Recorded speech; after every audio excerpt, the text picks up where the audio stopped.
11 मई वैशाख मास पंचमी के दिन बनने लगेंगे। हर बिगड़े काम रविवार के दिन दीपक जलाते वक्त उसमें डाल देना। ये खास चीजें दोस्तों, अभी वैशाख का महीना चल रहा, अर्थात वैशाख का महीना चल रहा है और वैशाख का महीना बहुत ही खास होता है। वैशाख का महीना भगवान सूर्यदेव को समर्पित होता है।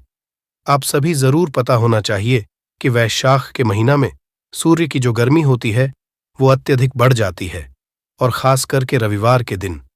वैशाख के महीना में अगर रविवार के दिन इस समय कोई भी उपाय करते हैं तो रिजल्ट देते हैं। तो दोस्तों, रविवार की जो प्रकृति है ध्रुव है।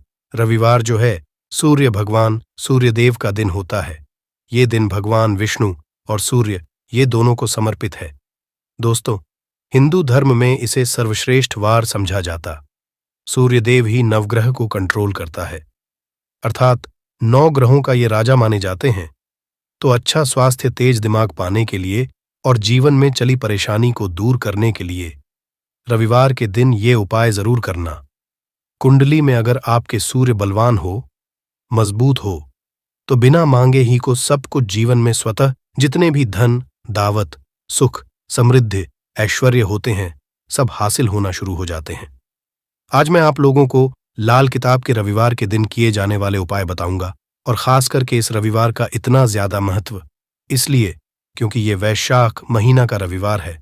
इस वीडियो में जानते हैं कि रविवार के दिन क्या करना चाहिए। तो वैशाख का महीना चल रहा है, इसलिए दोस्तों, अगर कोई भी रविवार के दिन हमारे वीडियो में बताएंगे उपाय को करते तो 100% आपको लाभ नहीं लेंगे।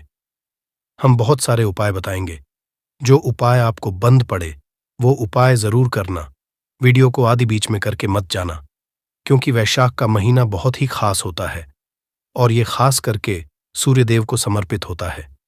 इसलिए वैशाख के महीने में जो भी उपाय करते हैं, जो भी क्रिया करते हैं, जो भी टोटके अपनाते हैं, वो जल्दी असर दिखाते हैं। दोस्तों, टोटके वो सरल क्रिया होता है जो कि कम समय में अत्यधिक लाभ देता है। तो रविवार के दिन भ्रिकुटी पर लाल चंदन, यह हरी चंदन जरूर लगाना चाहिए कार्य में सफलता पाने के लिए।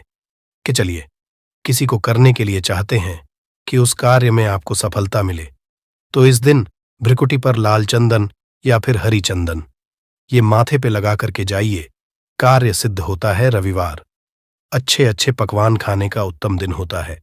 रविवार का जो दिन होता है मीठा खाने का अच्छा दिन होता है और इस दिन पूर्व, उत्तर और अग्निकोर में यात्रा आप जो है कर सकते हैं।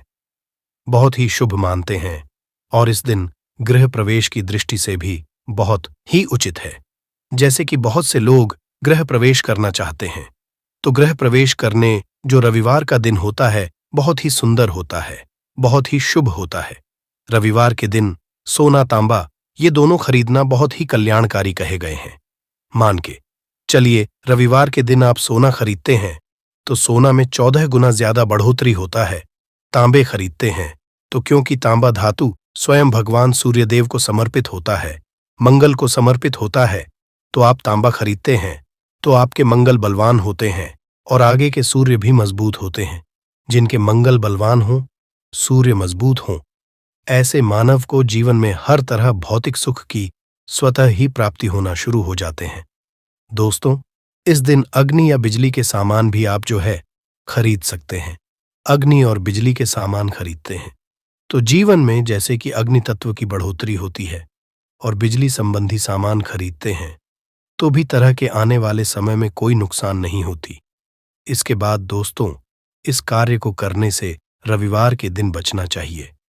ऐसे कौन से कार्य जिससे रविवार के दिन नहीं करना चाहिए, और इसके बाद मैं आप लोगों को टोटके के बारे में बताऊंगा। दोस्त, इस तरह के आप भी चाहते हैं कि समग्र ज्ञान की जानकारी मिलती रहे तो चैनल को सब्सक्राइब करना ना भूलना। दोस्तों, समग्र ज्ञान एकमात्र ऐसा चैनल है जिसमें आपको इस तरह की ज्ञान भरी अच्छे से जानकारी सिखाए जाते हैं। आप हमारे वीडियो को देख रहे हैं, आप हमारे व्यूअर्स नहीं बल्कि आप सब हमारे परिवार के हिस्से हैं। दोस्तों, आप सभी को मैं अपना परिवार समझता हूं।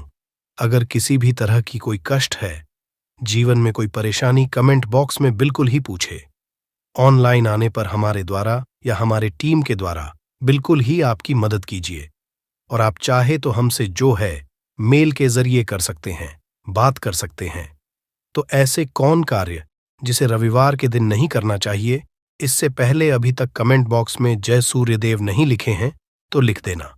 और खास करके इन कार्यों को इसलिए आपको करने से बचना चाहिए क्योंकि वैशाख का महीना चल रहा है। वैशाख का महीना चल रहा है। वैशाख का महीना बहुत ही खतरनाक माह होता है और बहुत ही शुभ माह भी होता है। तो दोस्तों, रविवार को वैशाख के महीने में नमक डाल करके अतिरिक्त नहीं खाना चाहिए। चाहे किसी भी रविवार को पड़े के दिन नमक डाल करके नहीं खाना चाहिए। इससे स्वास्थ्य पर असर पड़ता है, कार्य में बाधा आती है और खास करके अगर वैशाख का महीना चले, इसमें नमक डाल करके खाते हैं तो शरीर में डिहाइड्रेशन होती है और यहां तक कि शरीर पे अगर आप एक्स्ट्रा नमक लेकर के खाते हैं तो कई तरह की बीमारी भी उत्पन्न होता है और कर्ज का भार बढ़ता है। और इस दिन पश्चिम और दिशा में यात्रा मत करना। चावल में दूध और गुड़ मिलाकर के मत खाना। चावल दूध और गुड़ मिलाकर के रविवार के दिन कदापि मत खाना। पूरे वैशाख महीने के रविवार के दिन है, उस दिन चावल में दूध और गुड़ मिलाकर मत खाना। ये बात गांठ बांध करके रख लें। गेहूं और गुड़ को लाल कपड़े में बांध करके दान करना। गेहूं और गुड़ को लाल कपड़े में बांध करके अगर किसी को दान करते हैं तो दोस्तों, आपके जीवन में जैसे कि सूर्य कमजोर है, सूर्य कमजोर होने की मैं निशानी बता रहा हूं। जिनके सूर्य कमजोर होते हैं ऐसे मानव को मानहानि होते हैं। जिनके सूर्य कमजोर होते हैं ऐसे मानव सांस ही नहीं होते। ऐसे मानव कमजोर होते हैं जिनके सूर्य कमजोर होते हैं। ऐसे मानव के शरीर हमेशा अस्वस्थ रहता है, अर्थात शरीर में सुस्तीपन भरा रहता है। जिनके सूर्य कमजोर होते हैं ऐसे मानव को रक्तचाप संबंधी होती है। ये कुछ लक्षण है। दोस्तों, सूर्य को उच्च करने के लिए जल में गुड़ और चावल ये प्रवाहित कर सकते हैं। इससे सूर्य मजबूत होता है। कोई भी नया काम शुरू करने से पहले गुड़िया मिठाई रविवार के दिन खाते हैं तो उसमें बिल्कुल ही शुभता मिलती है। घर में सुख शांति के लिए मिट्टी का लाल रंग का बंदर जिसमें हाथ खुले हों, घर में सूर्य तरफ पीठ करके रखें। रविवार के दिन घर में सुख समृद्धि चाहते हैं तो मिट्टी का लाल रंग का बंदर, हनुमान जी नहीं बल्कि मिट्टी का रंग का बंदर जिसके हाथ खुले हों, जिसके दोनों हाथ खुले और घर में सूर्य तरफ, अर्थात घर में सूर्य की तरह पीठ उनके होना चाहिए, रविवार के दिन करना है। चलिए रविवार के दिन किए जाने वाले कुछ खास उपाय बता दूं, जो उपाय जीवन में प्रगति लाएंगे, आपको ढेरों सारा आलाभ प्रदान कराएंगे, जीवन में आपको खूब तरक्की मिलेंगे। तो रविवार का दिन बहुत ही शुभ होता है दान देने के लिए, क्योंकि सूर्य देव को प्रकाश का देवता कहा जाता है। ये जीवन के अंधकार को दूर करता है। दोस्तों, सूर्य देव सिर्फ ये जो अंधेर समाज के इस हमारे पृथ्वी भूमि के सिर्फ अंधेरा को नहीं मिटा, बल्कि हमारे जीवन में भी जो अंधेरापन है उसे भी दूर करते हैं। दोस्तों, सूर्य को प्रकाश का देवता और सूर्य को धर्म का देवता समझा जाता है। प्रत्यक्ष अगर देवता इस संसार में देखा जाए तो सूर्य, चंद्रमा और अग्नि ये तीनों प्रत्यक्ष हैं। बिल्कुल ही दोस्तों, ये तीनों प्रत्यक्ष हैं। ये हमारे दिन ही जैसे ही हम सूर्य देव की पूजा करते हैं, सूर्य देव और देवी देवताओं से जल्दी क्यों प्रसन्न होते हैं? क्योंकि सूर्य देव हमें देखते हैं।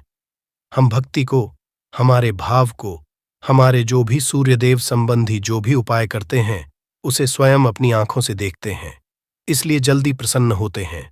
सूर्य देव को जीवित देव भी कहा जाता है। तो सूर्य देवता को प्रसन्न करने के लिए रविवार के दिन गुड़, दूध और चावल और कपड़े का दान करें। गुड़ का दान करने से सूर्य बलवान होते हैं, मंगल बलवान होते हैं।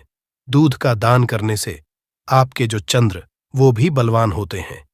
चावल का दान करने से मान कि चलिए किसी का आप पेट भर रहे हैं तो भगवान आपको खूब सारा आशीर्वाद देते हैं। और वस्त्र का करते हैं रविवार के दिन तो भगवान आपके सारे कष्टों को हरते हैं। तो अगर ये चारों चीजों का दान कर लेते हैं, रविवार के दिन गुड़, दूध, चावल और कपड़े का दान कर लेते हैं, तो दोस्तों जीवन में कैसा भी अड़चन आ रही है वो अड़चन दूर होती है। इन चीजों के दान करने से दोस्तों आपको हर कार्य में सफलता मिलती है। दूसरे उपाय, रविवार के दिन बहते हुए जल में गुड़ और चावल को मिश्रित करके प्रवाहित करें। इससे बहुत ही शुभ समझा जाता है। अगर आपके सूर्य कमजोर होते हैं तो किसी भी कार्य को करने के उसमें असफलता हासिल होना शुरू हो जाते हैं। असफलता के साथ साथ चर्म रोग संबंधी बीमारी होना शुरू हो जाएंगे। चर्म रोग या फिर खून संबंधी बीमारी होना शुरू हो जाए तो समझ जाना आपके सूर्य बहुत ही कमजोर हो चुके हैं। तो शास्त्र में दोस्तों और लाल किताब में स्पष्ट लिखे हैं कि अगर बहते हुए जल में गुड़ और चावल ये दोनों को मिश्रित करके प्रवाहित किया जाए तो सूर्य जो कमजोर हैं वो बलवान होते हैं। सूर्य बलवान होने से मानव के अंदर में साहस आती है, मानव के जीवन में प्रगति मिलती है, रुके हुए काम भी पूरा होना शुरू हो जाते हैं। दोस्तों, अंतिम उपाय बता रहा हूं, रविवार के दिन ये उपाय जरूर करना। सभी लोगों को कहना चाहूंगा, रविवार के दिन ये जरूर करना। तो दोस्तों, हम सब अपने घर में दीपक जलाते हैं, तो दीपक जलाते समय रविवार के दिन दीपक जलाइए। दीपक जलाते समय, दीपक जलाते वक्त एक चुटकी हल्दी दीपक में डालें और दीपक जलाएं। दीपक को 3 स्थान में जलाना है। आप जो 3 स्थान का चयन कर लीजिए, इस स्थान में से कोई भी एक स्थान में जलाना है। पहले तो आप अपने घर के मंदिर में जला सकते हैं। सूर्य देव का ध्यान करते हुए घर के दिन में जलाइए। मंदिर में सूर्य देव की मूर्ति नहीं, कोई बात नहीं, परेशानी उन्हें बस उनका ध्यान कर लीजिए। उनके नाम के लिए एक दीपक जला दीजिए। कोई भी देवी देवता के फोटो के सामने जला दीजिए। दूसरा है, आप जो केले वृक्ष के नीचे में जला सकते हैं। केले वृक्ष के नीचे में जलाते हैं तो आपके जल्दी मनोकामना पूर्ण होगा। चुटकी भर आपको हल्दी दीपक में डालना है। दीपक की कौन सी स्थान में डालना है? जो बत्ती होती है दीपक, उसमें आपको डालना है। आप चाहें तो सरसों या फिर घी का उपाय कर सकते हैं, तेल के रूप में। सरसों या फिर घी का, सरसों का तेल या फिर घी का उपाय कर सकते हैं। तीसरा स्थान जहां पे आपको जलाना है दोस्तों, वह शिव मंदिर में। शिव मंदिर में अगर जलाते हैं तो भगवान शंकर जी की भी कृपा हासिल होगा और आपके काम भी जल्दी सुधरेंगे। परंतु दोस्तों, हो सके तो आप जो है केले वृक्ष के नीचे में या फिर आप अपने घर में जलाइए। और अगर केले वृक्ष है या फिर आपको अपने घर में दिक्कत आ रही है तो अगर आपके घर में तुलसी की चमड़ी बनी हुई है वहां पे भी जला सकते हैं। सिर्फ एक ही रविवार के दिन ये उपाय करना है दोस्तों। आपके हर बिगड़े काम बनने लगेंगे और रविवार के दिन इस उपाय को करते हैं, उसी वक्त अगर आपके रुके हुए काम हैं वो जल्दी पूर्ण होना शुरू हो जाएंगे। और इस उपाय को करने से आपके कुंडली में अगर सूर्य कमजोर हैं वो भी हो जाएंगे। तो दोस्तों, रविवार के दिन ये थे कुछ किए जाने वाले खास उपाय। और ये उपाय इतना ज्यादा फलकारी क्योंकि अभी वैशाख का महीना चल रहा है। वैशाख का महीना भगवान सूर्यदेव को समर्पित होता है। भगवान सूर्यदेव, हनुमान जी महाराज और ये वरुण देव, ये तीनों को समर्पित होता है। और इस समय ये जल्दी प्रसन्न होते हैं। सिर्फ एक ही रविवार से आपके सारे बिगड़े काम बनने लगेंगे। विश्वास के ही उपाय जरूर करें। फैलती है घर में नकारात्मकता। इसी के साथ हम जानेंगे दोस्तों, क्या आपको कैलेंडर कहां पर नहीं लगाना है, क्या गलती आपको नहीं करनी है। और साथ ही मैं आपको बताऊंगी कि अगर आपके घर में वास्तु दोष है तो कैसे आप जान सकते हैं और क्या उपाय कर सकते हैं जिससे कि वास्तु दोष दूर हो और आपके जीवन से परेशानियां खत्म हो। तो पूरी जानकारी के लिए इस वीडियो को अंत तक जरूर देखिएगा दोस्तों। अब जानते हैं गुरु जी से कि वो क्या कहते हैं। दोस्तों, हम सभी के घर में घड़ी का उपाय किया जाता है। घड़ी जो बीते समय और आने वाले समय के बारे में हमें सूचित करती है।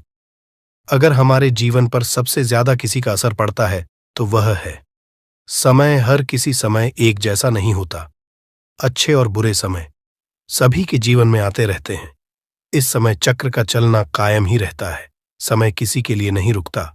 लेकिन अगर हम आपसे कहें कि आप अपने समय को अच्छा बनाने के लिए कुछ उपाय कर सकते हैं, जी हां, हम बात कर रही है घर में लगी घड़ी की, जिसे हम रोज निहारते हैं। पर कभी ये नहीं सोचा होगा कि ये घड़ी हमारा समय बदलने में और अच्छा समय लाने में मदद कर सकती है। दोस्तों, हम बार जीवन में छोटी छोटी चीजों को नजरअंदाज कर देते हैं, लेकिन वहीं कुछ चीजें हमारे भाग्य पर अच्छा बुरा असर डालती हैं। घड़ी की ही तरह घर में और भी कुछ चीजें हैं जो आपके वास्तु दोष का कारण बनती है और आपकी परेशानी की वजह बनती है। तो आइए पहले जान लें क्या आपको अपने घर में वास्तु दोष के बारे में कैसे पता लगता है और किस तरह से आप बड़ी ही आसानी से इसे कर सकते हैं? दोस्तों, वास्तुशास्त्र के अनुसार किसी भी घर में वास्तु दोष होने से सुख, शांति और पारिवारिक उन्नति में बाधा पैदा होती है। वास्तु दोष के कारण पनपने वाली नकारात्मक ऊर्जा से व्यक्ति के भाग्य पर बुरा असर पड़ता है। साथ ही घर के लोगों को कई तरह की परेशानियों का सामना करना पड़ता है। दोस्तों, शास्त्रों के अनुसार अगर हम ये छोटे मोटे उपाय कर लें तो अपने घर नेगेटिव एनर्जी से छुटकारा पा सकते हैं।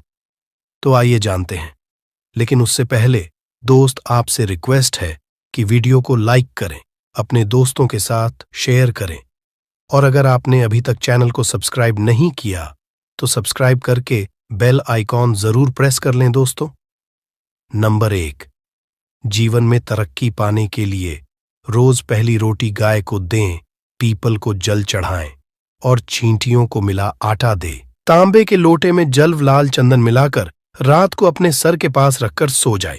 सुबह उस जल को तुलसी को चढ़ा दें। ऐसा करने से आपकी परेशानियां धीरे धीरे दूर हो जाएंगी। नंबर 2, वास्तु के मुताबिक अगर आपके घर में तिजोरी है और आप उसके सामने शीशा लगा दें तो इससे धन में बरकत होती है। व्यापारी लोग अपने कैश बॉक्स के सामने शीशा लगाएं, इससे आपके ग्राहक बढ़ेंगे। दोस्तों, 3, झाड़ू पोछा कभी भी खुले में नहीं रखना चाहिए, इन्हें हमेशा छिपाकर रखना चाहिए और झाड़ू कभी भी रसोई में नहीं रखनी चाहिए। नंबर 4, शौचालय का दरवाजा हमेशा बंद होना चाहिए। माना जाता है कि घर की नकारात्मक ऊर्जा शौचालय में ही बात करती है। ऐसे में अगर शौचालय का दरवाजा खुला रहता है तो नकारात्मक ऊर्जा आपके घर में प्रवेश करती है। नंबर घर में सुख शांति के लिए कपूर को घी में डूबाकर सुबह शाम जलाना चाहिए। इससे घर में वास्तु दोष भी कम होता है और रह रहे सदस्यों के जीवन की परेशानियां दूर होती हैं। दोस्तों, नंबर 6, दुर्घटना से बचने के लिए शाम को हनुमान चालीसा के बाद कपूर जरूर जलाना चाहिए। नंबर 7, घर में जिस जगह वास्तु दोष हो वहां कपूर की 2 टीकियां रखें। खत्म हो जाने के बाद वहां दोबारा इसे रखें। नंबर 8, अस्त के बाद कभी भी किसी को दूध, दही या प्याज नहीं देना चाहिए, ये भाग्य में बाधक भी बन सकता है।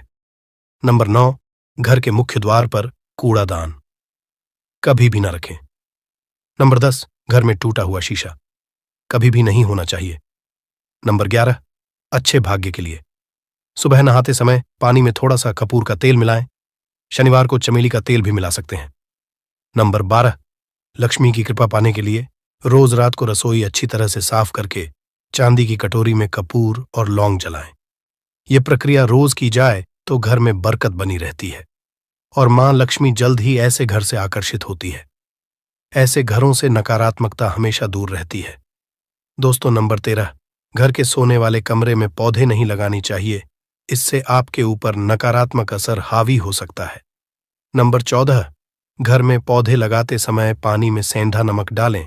सादे नमक का भी आप उपयोग कर सकते हैं, लेकिन दोस्तों ज्यादा फलदायी होता है। आपको शुभ फल जल्द ही हासिल होंगे। दोस्तों, घड़ी की सही दिशा आपके जीवन को भी सही रास्ता दिखाने में मदद कर सकती है। इसके अलावा कैलेंडर को किस जगह लगाना चाहिए और किस जगह पर नहीं, ये भी हम जानेंगे।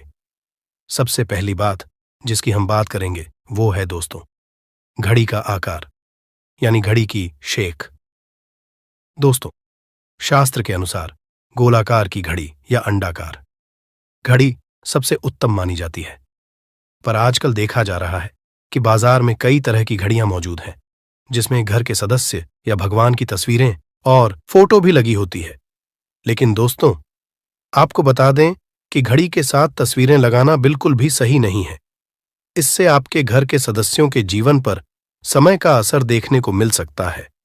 और की तस्वीर घड़ी में बिल्कुल भी नहीं लगानी चाहिए, क्योंकि भगवान की तस्वीर को रोज धूप, दीप, अगरबत्ती और पूजन की आवश्यकता होती है और घड़ी तो कई महीनों तक धूल में पड़ी रहती है। इससे भगवान का अपमान होता है और यह शुभ नहीं माना जाता। हो सके तो घड़ी का आकार गोल और अंडाकार ही पसंद है। घड़ी का गोल या अंडाकार बोना हमारी पृथ्वी के आकार को दर्शाता है, जो को और घड़ी में नुकीले कौन होते हैं और वास्तु के अनुसार नुकीली चीजें नकारात्मक ऊर्जा का संचार करती हैं। दोस्तों, अगली बार जिसका आपको ख्याल रखना है वो ये है कि घड़ी को स्वच्छ रखें, साफ सफाई का ध्यान रखें, धूल ना जमा होने दें और कहीं से भी घड़ी टूटी फूटी नहीं होनी चाहिए दोस्तों। जैसा कि हम सभी चाहते हैं कि हमारे जीवन में सब अच्छा और बेहतर होता रहे, तो उसके लिए हम खुद को संवारे रखते हैं, नए कपड़े और नए आभूषण पहनते हैं। उसी तरह अपने घर की घड़ी को स्वच्छ और नए जैसा ही रखना चाहिए।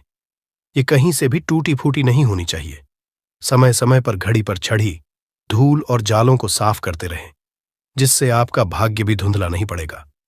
दोस्तों, कई घरों में आदत होती है कि पुरानी गाड़ी को बनवा कर ही चलाते रहते हैं। एक जगह नई घड़ी आई तो पुरानी किसी और जगह लगा देते हैं। कृपया ध्यान रखें, घर में पुरानी या फिर टूटी हुई या धूल चढ़ी हुई और बंद गाड़ी तो बिल्कुल भी ना रखें। क्यों? इससे घर में नकारात्मकता और दरिद्रता का वास होने लगता है। बंद पड़ी घड़ी को घर में रखने से व्यक्ति के जीवन में नए अवसर नहीं आते और वो अपने कार्य में सफलता हासिल नहीं कर पाता। अगली बार जिसका आपको ध्यान रखना है वो है घड़ी की सही दिशा। घड़ी को कभी भी दक्षिण दिशा में नहीं लगाना चाहिए। दक्षिण दिशा यमलोक की दिशा मानी जाती है। काल का अंतिम चक्र यहीं से शुरू होता है। इसीलिए वास्तुशास्त्र में इस दिशा को घड़ी के लिए अशुभ माना गया है।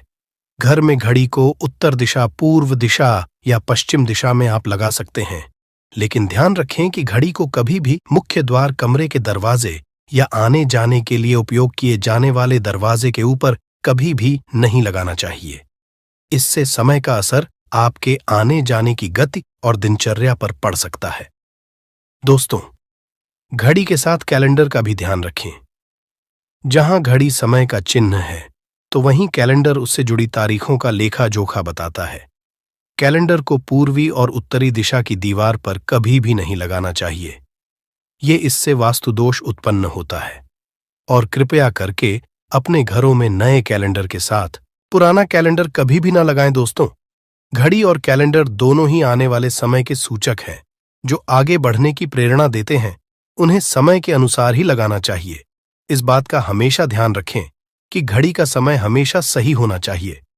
बहुत से लोगों की आदत होती है घड़ी का समय आगे या पीछे रखते हैं, तो ये गलती आप ना करें। समय हमेशा सही रखें।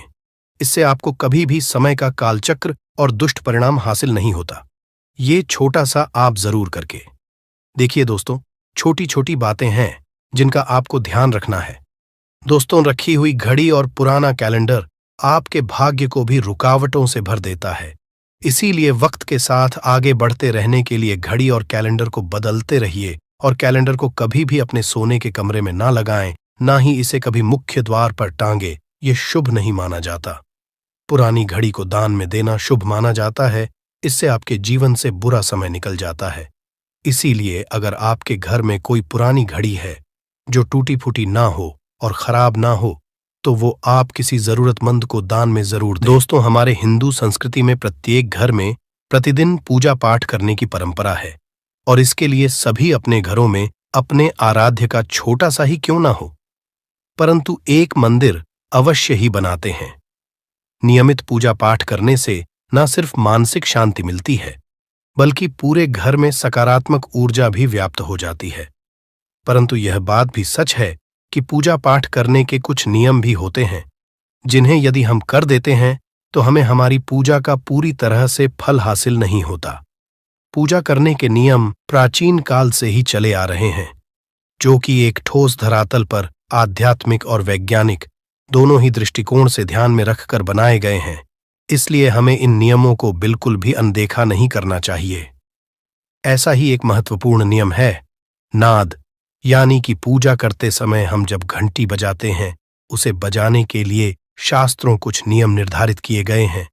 शास्त्रों में देवताओं के सामने घंटी बजाने का बहुत अधिक महत्व बताया गया है, जिसे हम इस कृष्ण श्लोक के द्वारा समझ सकते हैं।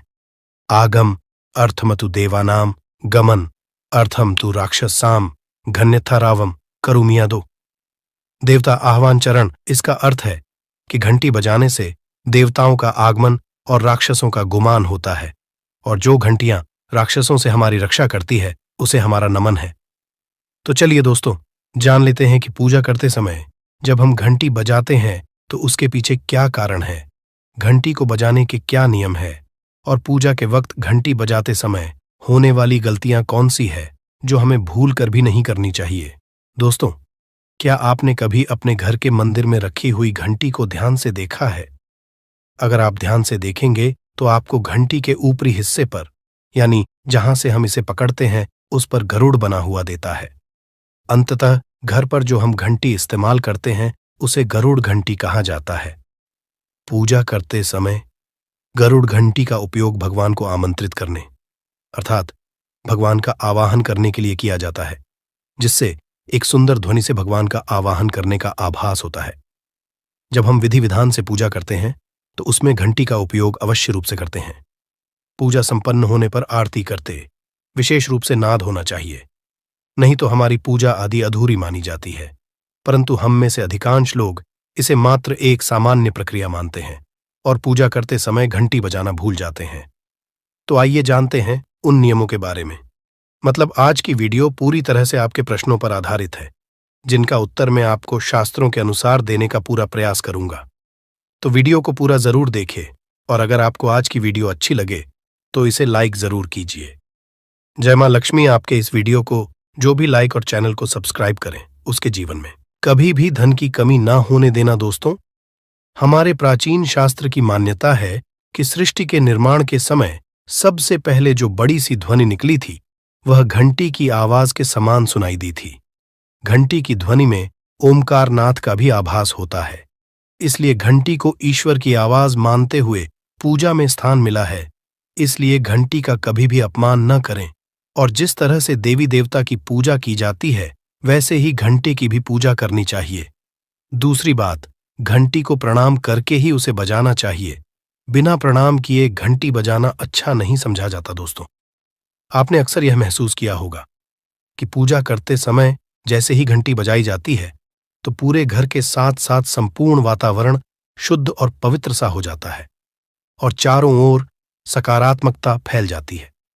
परंतु यदि हम नियमों को नजरअंदाज कर देते हैं तो हमें इसका संपूर्ण फल नहीं मिल पाता है। दोस्तों, अधिकतर लोग पूजा संपन्न होने पर सिर्फ आरती के समय ही घंटी बजाते हैं, परंतु यह भी ध्यान रखें कि भगवान को जल अर्पण करते समय, धूप दीप लगाते समय, नैवेद्य अर्पण करते समय नाद करना चाहिए। ऐसा करने से हमारी पूजा संपन्न मानी जाती है। दोस्तों, घंटी बजाते समय भगवान का नाम अथवा आरती अवश्य बोलनी चाहिए। 1 या 2 मिनट ना हो, परंतु प्रतिदिन सुबह शाम घर में घंटी अवश्य बजानी चाहिए। यदि आपको अपने घर में या अपने आप में नकारात्मकता महसूस हो तो आप थोड़ी देर के लिए भगवान के सामने घंटी अवश्य बजाए, सारी नकारात्मकता नष्ट हो जाएगी। दोस्तों, पूजा घर में शनि महाराज एकांत, विरह, उदासीनता और वैराग्य के देवता माने जाते हैं, जबकि गृहस्थी को चलाने के लिए राग, प्रेम एवं भौतिक चीजों की जरूरत होती है। इसलिए शनि की मूर्ति को घर में नहीं लाना चाहिए। दोस्तों, सबसे पहली बात, दीपक और धूप दान की। भारत की परंपरा मिट्टी से जुड़ी हुई है, इसीलिए मंदिर में पारंपरिक मिट्टी का दीपक अवश्य होना चाहिए।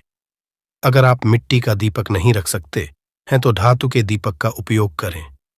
अगर भगवान में आपकी आस्था ज्यादा हो तो आप उपला रखकर गुड़ और घी का धूप भी दे सकते हैं।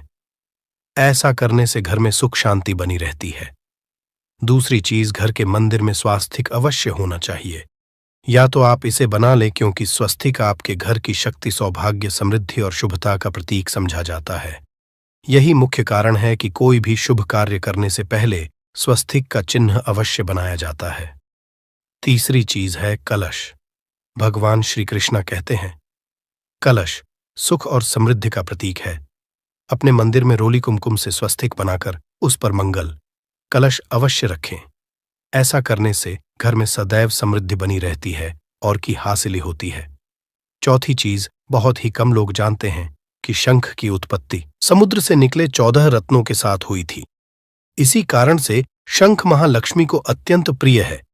शंख की ध्वनि से सकारात्मक ऊर्जा का भी संचार होता है, इसीलिए मंदिर में शंख अवश्य होना चाहिए।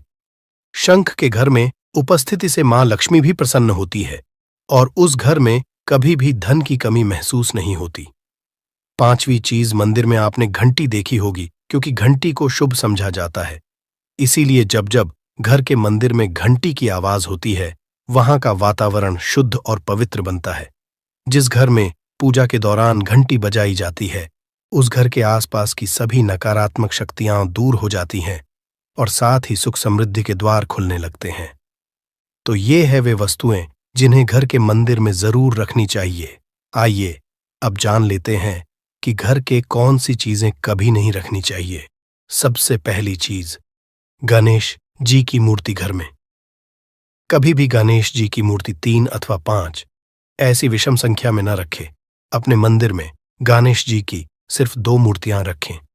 इसे शुभ समझा जाता है। अगर आप अपने मंगल की कामना करते हैं तो गणेश जी की मूर्ति मुख्य द्वार पर अंदर की तरफ मुख करके लगा ले। कई लोग ये गलती करते हैं कि मुख्य द्वार पर गणेश जी की मूर्ति बाहर की ओर मुख करके लगा देते हैं, जिससे उन्हें काफी नुकसान का सामना करना पड़ता है। अगर आप चाहे तो द्वार के दोनों ओर लगा दें या फिर मुख्य द्वार के अंदर की ओर लगाइए, परंतु बाहर की ओर कभी भी नहीं लगानी चाहिए। दूसरी चीज, टूटे हुए चावल। अपने मंदिर में कभी भी टूटे हुए चावल ना रखें। इसके साथ ही पुराने चढ़ाए हुए चावल अधिक समय तक ना रखें। यह नकारात्मक ऊर्जा फैलाते हैं। यह बात भी ध्यान रहे कि आप मंदिर में रखने वाले चावलों का इस्तेमाल हल्दी में भिगोकर ही करें। इससे अधिक शुभ परिणाम मिलेंगे। 3 की तस्वीरें। इसके साथ ही अगर आपके घर के मंदिर में पूर्वजों की तस्वीरें रखी हुई हैं तो उन्हें तत्काल बाहर निकाल दें। ये आपके परिवार के लिए काफी अशुभ है। धर्म ग्रंथों के अनुसार पूर्वज पूजनीय हैं, परंतु वह देवताओं के बराबर नहीं है। इसलिए अपने पूजा घर में कभी भी मृत परिजनों की तस्वीरें ना रखें। यह आपके लिए अशुभ संकेत